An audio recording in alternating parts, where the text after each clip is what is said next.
All right, so it's finally raining here in Ohio, which is a good thing. It's going to start melting some of the snow that we got here. Temperature is going to go up to around the 50s. So hopefully I get out on the motorcycle here, but it is going to rain for the next 5 days. Not a terrible thing. It's going to wash the salt off the road, so we won't have any of that salt dust on there. Just wanted to make this video here today to cover some things in regards to motorcycle riding gear, safety. Now, I know if you've ever taken a basic rider's course or a returning rider's course, they stress very highly your riding gear, what you should do to protect yourself, how to protect yourself, going about things in the proper way. So I know a lot of people are saying I ride a motorcycle because I want to be free. I'm going to wear what I want to wear. Of course, this is all subjective. It's all up to you. All depends on your riding style, what you do, how comfortable you are. So I'm going to cover a couple things here in my collection, what I've learned from setting bikes down, what I've learned from a lot of older people that have given me some wisdom, guys that have more miles on a motorcycle than you may have on your car. All right, so one of the first things I want to cover is gloves. So I just have this pair here just to show you guys. This is just a basic pair of mechanics fast fit gloves. Now these are high visibility and they do have a little reflective strip on them. Very good if you want to be seen. Not so good if you go down on a motorcycle. So that's a very, very thin fabric on there. It's maybe going to give you 1 to 2 seconds of protection while sliding against the asphalt. I personally ride in a pair of leather gloves. They're about an 1/8 inch thick. They are deer skin. They'll give me about 5 to 7 seconds sliding. You can look all this stuff up. It's rated online. You'll find this information. But them leather gloves, man, I went down, palms down. They had to cut my gloves off. Unfortunately, during that accident, they had to cut the gloves off to get them off me. They were great gloves. Shredded the outside layer of them, but I did not have one mark on the palms of my hands at all. I was able to pick myself up off the ground. So highly recommend a good pair of gloves. It's absolutely essential if you do go down. Lots of guys don't want to wear them. I get it. They feel they're getting a better grip on their handlebars, on their grips without gloves on. I beg to differ. Rode BMX for about 10 years of my life. Still do, and I wear gloves when I ride BMX. Gives me a more positive grip on the bike. But that's a personal choice as well. You guys are going to do what you want to do out there. Another big question that I get from people just getting into motorcycle riding is about helmets. All right, so I got a couple helmets. This is my favorite one right here. So with this helmet here, I ended up picking this one up off of one of my buddies. It's a Biltwell lane splitter. I absolutely love this helmet. It doesn't fog up on me. It's got ventilation right in here on this front. Dude, that forces so much air into your face. It is insane. You also have a vent here on the back. I don't know if it's going to pick that up. But that vent on the back allows for the air that comes in through the front to circulate, go up over your head and out the back of the helmet. Absolutely essential if you're riding on super hot days. When I'm riding and it's 30 degrees or colder, sometimes I will wear a bandana on my face because this will directly feed air right into your face. The bandana helps to kind of break that when it's freezing cold so you're not, teeth chattering. But yeah, that airflow in there, very positive to help with the fogging on here. Absolutely amazing. Now, I run a tinted visor. I like the tinted visors, same reason that you wear tinted sunglasses, because I'm trying to keep the glare and the sunlight out of my eye when I'm riding a motorcycle in those twilight conditions, early dawn twilight conditions. You get that sun in your eyes. Doesn't make for a good day. Padding on this helmet is amazing. Biltwell has done an excellent job here. I do have an upgrade that I added to this helmet. I have a Lexan on here. It's the FT4 Pro. Now, the good thing about having one of these Bluetooth comms on your helmet is that this one has a flashlight. So say my bike breaks down on the side of the highway, I could turn this flashlight on. I could illuminate anything I may be working on if I'm trying to fix the motorcycle, or even if I just need to see something in my saddlebag. It has an external light on it. I can also connect to my wife's Bluetooth when she's riding on her motorcycle. My son also has a Bluetooth on his helmet, so when he's riding with me, we can talk. If he's ever uncomfortable, we pull over. Also, this has a great feature. I wish I had this on my motorcycle when I got into my bad motorcycle accident. You could tap one of these buttons and you can have it programmed to call one of your favorites, a number that you save into this device. So say I go down, I can't reach my cell phone, my bike is pinned on top of me. I could press that button on this Bluetooth and I can make an external phone call to anyone that I may need to get in touch with to let them know where I'm at, what's going on, what happened, my condition. So it is absolutely essential to have that communication, to be able to reach out to people out there. So I know it's your personal choice if you wear a helmet. Here in Ohio, we do not have a helmet law. I rode for 4 or 5 years without ever wearing a helmet. Went out and bought a helmet. Me and my wife had got our helmets and set them up with our Bluetooth because we were going to head up to New York. New York does have a helmet law, but it's not that far from here. I could get there 4.5, 5 hours. So we went and picked up some full face helmets. And the day that I got into my accident, I was like, I'm just going to whip around the block here, take like a 45-minute stroll. Wanted to test my new handlebars. Was not wearing a helmet. I regret that. I wish I was. Thank God that somebody on the scene was able to locate my cell phone, was able to call my wife and let her know where I was at, that I was all right, what had happened. So yeah, that's absolutely essential, and I will not leave my house without a helmet. You could make fun of me all you want, say it's your choice of freedom, but to me, it is just a little bit of a layer of protection. If I want the wind in my face, I got that vent there that's forcing air in. I could open my visor up. I could still wear sunglasses, open the visor, still get wind in my face. A lot of my buddies will have comments about wearing helmets. You know, they prefer not to. That's all right.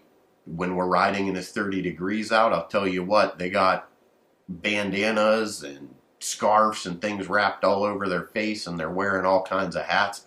I'm wearing a helmet.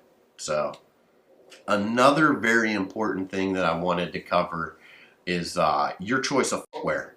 So in my accident, I shaved the top of one of my knuckles off of my foot. When I was coming up, I seen the truck pull directly in front of me. I had about 3 seconds to stop the bike. I was doing about 35 mile an hour, 36 mile an hour. So stopping the bike within 2 to 3 seconds with your response time is going to be difficult for anyone. I grabbed a handful of front brake. As I did that, I stood up on the rear brake to lock the bike, to slide it sideways so that I could kind of take up a little less area as I was coming to a stop. I had the bike damn near 3/4 of the way sideways. My back foot, from standing on the back brake pedal, snapped the back brake pedal off of the bike. My foot dove down. Bike went down kind of on it. Arm went into the fender well of the truck, snapped my arm. The foot dragged under the bike. Shoe went flying across the road, shaved the knuckle off the top of my foot. Probably will never grow back. If I step on it weird, still pops out. So I was wearing a pair of shoes like these. As you could tell, I still do wear these when I'm out on the bike, but high tops, they had some ankle protection, but you're talking just a thin layer of canvas or suede on here. I know they look cool, they're very fashionable, everybody's wearing them, but no protection at all there. So I highly recommend a pair of boots.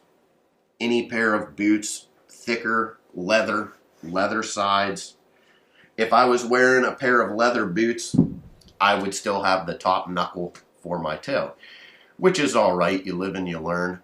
But I was told a long time ago by a couple guys that I ride with that are in clubs that you wear boots. You wear boots to protect your feet. Now, I know this is kind of a different issue with the stunt community. A lot of these guys riding wheelies and doing limiter donuts on their bike, rolling burnouts. They're wearing the tennis shoes. They're wearing the Vans. Sea Bear Stunts is wearing Crocs. That's all right if you are a professional. You do this for a living. Even if you're not, you want to wear some tennis shoes. There's a lot of clubs now that are changing their bylaws and they're allowing you to wear tennis shoes. I personally will wear boots 90% of the time, but I do know why these guys are wearing these tennis shoes. Just like in extreme sports, you want better control. One part of controlling the bike better is to have better feeling. It's easier to feel what's going on when you're in that thinner tennis shoe. And if you're, hooking your foot under your peg so that you could do a lean back, sit down wheelie, I get it. You have better control and you have better feel of what's going on by wearing those tennis shoes. Personally, I wear boots now. The majority of the time. I will throw tennis shoes on if I'm just scooting around town. But I did learn that the best way that you're going to protect your feet is by wearing boots. Another thing that I don't think a lot of people cover enough. So I've been wearing these Duluth Trading Fire Hose work pants. These saved my skin on my leg when I got into my motorcycle accident. So when I went down, this is the only mark on these pants. Is this little tiny black mark on there. I went down, I slid. There's another little mark on there. I don't know if you'll see that. I went down, I slid about 70, 80 feet. I was wearing these Duluth Fire Hose pants. There's not one mark on them other than a couple stains. Like, the material is not frayed. It's a very thick, very heavy duty material. I wear these primarily when it is cold outside because they're thick. They block the wind from you. But I also wear them in the summer too. They're great protection. I can't say enough about them. I shop at Duluth specifically for my motorcycle pants. There are a couple other companies out there. Tobacco makes some jeans. You can order them. They're ingrained and woven with Kevlar. So if you go down, you're not shredding your pants. I slid for probably maybe 3 to 5 seconds in them pants, and there's not a mark, not a shred. My skin was fine. Jeans, same thing. You're going to get a couple seconds out of them. Them Kevlar woven jeans that are made by them companies out there, there's a couple of them. Those things, you could slide, a couple 100 feet in them, and you're not going to rip that material. So, yeah, maybe $200 to $300 for a pair of jeans, but how much is that worth when you have to get a skin graft? You know what I mean? So, money isn't everything when it comes to protecting yourself, especially on a motorcycle. You're not in a cage. You are completely responsible for your own safety. And why not take every method you can to ensure your safety? Another thing is not as popular now. Chaps. So a lot of people don't like chaps. They, think they're funny looking, or chaps are amazing if you're riding in cold weather, if you're riding in wind, you're doing anything crazy, you're going and carving corners. you know, banging corners, doing 80 mph or whatever you like to do, you wear a pair of chaps, that leather is going to protect you far better than any Kevlar lined jeans, far better than, you know, the Duluth fire hose jeans, etc. So I like to wear the chaps when it's cold outside. If I know it is going to be freezing cold or there's a chance of rain, I'll wear the chaps. Other than that, I'm usually wearing a thick pair of jeans, or I'm wearing the Duluth fire hose jeans. So, all right. So a couple other things I wanted to talk about here very quickly was your vests. So I have a couple different styles. I got this leather vest here. It's a first manufacturing leather vest. So if you ever go down, if you ever wreck and you're wearing a leather vest, you can slide on your back, you can slide on your chest, you're going to be fine. Not going to rip you up too much. The leather breaks the wind very well, so if you are riding when it is windy or cold, wearing a leather vest is going to keep your center torso completely warm. I do wear a lot of flannel shirts, long sleeve flannel shirts, if I am wearing a vest. That way, if I do go down, I could save my skin. Another choice that you do have in vests is denim. You could get the black denim vests here. Any kind of denim vest is going to be great. This one's got a couple areas where it's got some leather on it. Denim vest is good to keep your torso warm in milder weather. Only problem with denim is if you want any kind of waterproof capabilities, you're going to need to wax it. I make my own wax out of beeswax. I wax my denim vests once a year, keeps them waterproof throughout the whole riding season. It's very simple to do, very easy to do. A lot of old school guys have been doing it for years, so I highly recommend it. The only problem with the denim vests, I would say, is that they are prone to fading. They are prone to ripping and tearing. If you go down in one of those, it's only going to offer you very limited protection. But they do look cool, so people wear them. Now, I also got another First vest here. This one is their canvas vest, and it is also very thick, and there's 2 layers of canvas on this. This one, I don't know if you guys are going to be able to see this. Let me see if I can angle this a little bit better for you.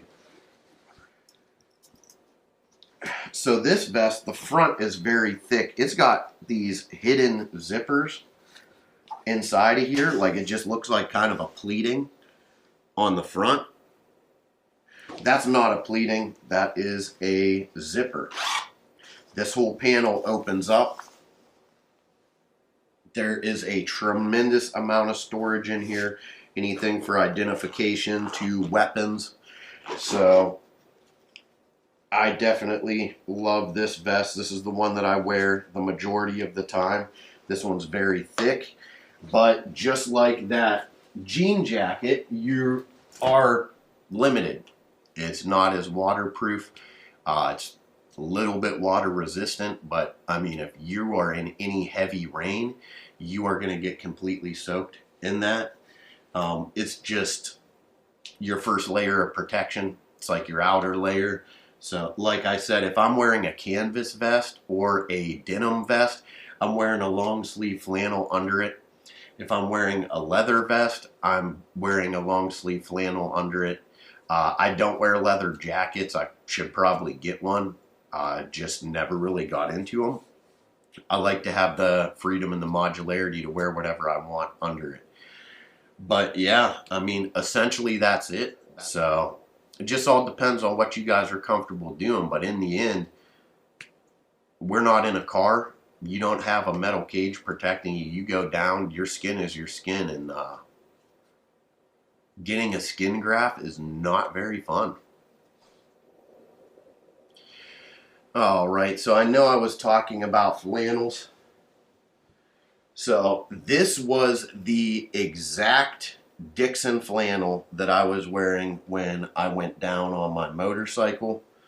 And there's not one rip, tear, anything in this. So I highly recommend the Dixon flannels. The quality on them is outstanding. This D-Tech material has held up to a lot of abuse from me. I think there's like a little snag or a little scuff mark on this thing. But I mean, I went down and slid pretty good. And this shirt saved my arm, pants saved my leg. I was wearing a canvas vest. Only thing I didn't have on was boots and a helmet. And I'll tell you what, I won't leave my house without them anymore. Let me know how you feel. Let me know how you ride. Let me know what kind of gear that you wear and what kind of style riding you do. Drop some comments down below, whatever you guys want to do. Alright, you guys, just wanted to thank you for watching this video. Since it's raining right now and the weather's still not good, instead of riding videos, I just wanted to give you a rundown of my gear, what I wear, and why I wear it. And if you guys wear anything different or have any differences of opinions, drop a comment down below.